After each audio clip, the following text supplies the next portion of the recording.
think the thing that raised some eyebrows with people is when I dropped the information about Quincy Jones. All right, let the chips fall wherever they fall. That's right. This dude was one of the ones responsible. He had a magazine financed by Warner Brothers and the rest of them. He set up rings in Hollywood.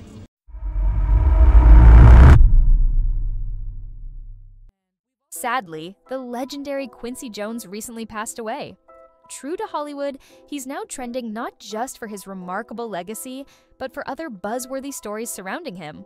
If you remember, Quincy was one of the people who distanced himself from Diddy and even made some comments about him in the past. But with the news of his passing, many are also celebrating him as one of the true originals, someone who paved the way and influenced stars like Diddy. Before we dive into the recent buzz, let's take a moment to remember the incredible impact Quincy Jones had on the industry and explore a bit about his life and passing.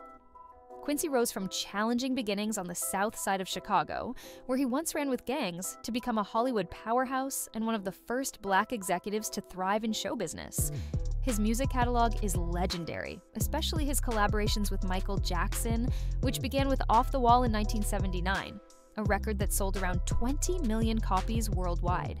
He followed it up with Thriller, which brought home Album of the Year and Record of the Year for Billie Jean. Thriller remains the best-selling album of all time, with over 110 million copies sold globally. But Quincy didn't just work with MJ. He collaborated with icons like Frank Sinatra, Dinah Washington, Miles Davis, Nat King Cole, and many more. In addition to music, Quincy also made waves on television. He was an executive producer for The Fresh Prince of Bel-Air, the show that made Will Smith a household name, and went on to produce other TV projects like In the House and Mad TV, and documentaries like The History of Rock and Roll and Keep On Keepin' On. Quincy also founded Vibe magazine, a respected hip-hop publication that even got its own TV spin-off in 1997. A few days ago, Quincy passed away at 91, surrounded by family at his Bel-Air home, as confirmed by his publicist, Arnold Robinson. His family released a heartfelt statement saying, "With full but broken hearts, we share the news of our father and brother Quincy Jones's passing.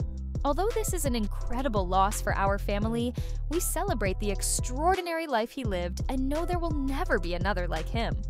His love and joy touched the world through his music, and Quincy's heart will beat for eternity." The cause of his passing hasn't been disclosed, but Quincy previously faced serious health challenges. In 1974, at just 41, he almost died from a brain aneurysm, undergoing multiple surgeries to save his life. He shared on Facebook that he even attended a memorial service his friends had planned for him, believing he wouldn't survive. Doctors warned him against playing the trumpet to avoid dislodging metal clips in his brain, though he famously struggled to give it up. Alongside the news of his passing, Quincy's name has been trending for other reasons. Some may recall his past comments on Diddy.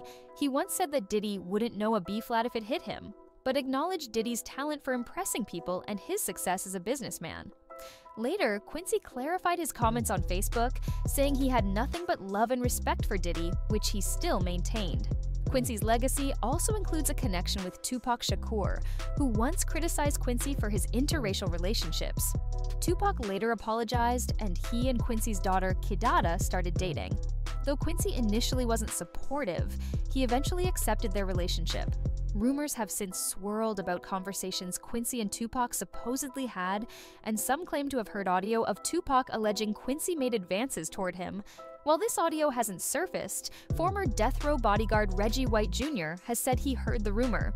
Quincy Jones's life was complex, filled with achievements, challenges, and personal connections that continue to inspire conversations. His extraordinary contributions to music, television, and culture make him truly unforgettable. I don't know if you remember this.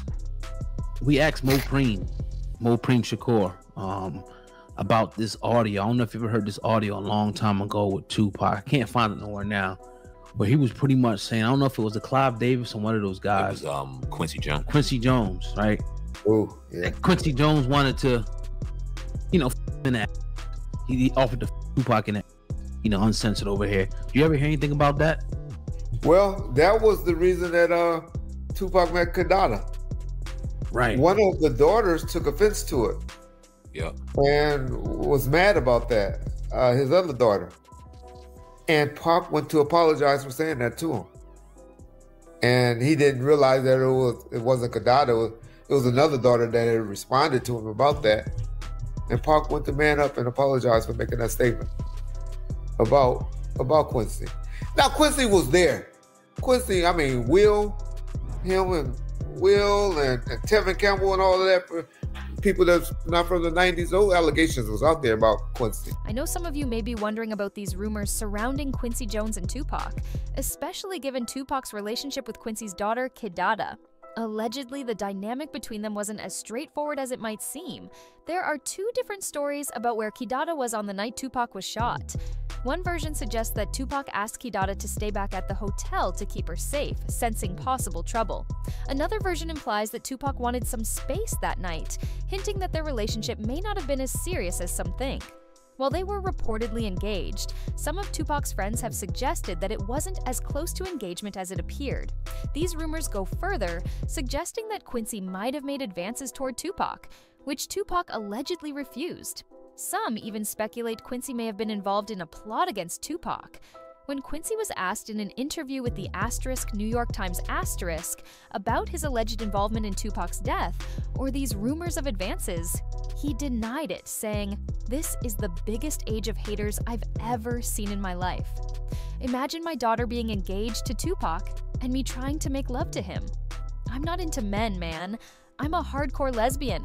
Are you kidding?" Other stories include a time Johnny Mac mentioned on Foxhole Radio that Quincy allegedly invited him into a room during a party.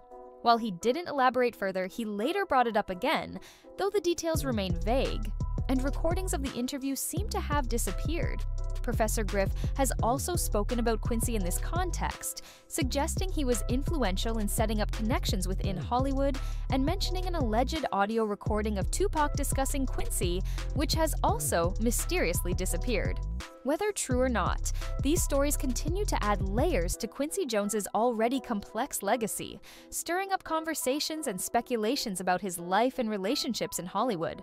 When Tupac came to Hollywood, it was the homosexual ritual. This is where the homosexuals came out against it, but I didn't mind. I wasn't talking about homosexuals. I'm saying there's a homosexual ritual that they go through in the Illuminati secret societies, and it is. So when I mentioned that about it marrying itself on to hip-hop, they said, well, can you prove it? Yeah.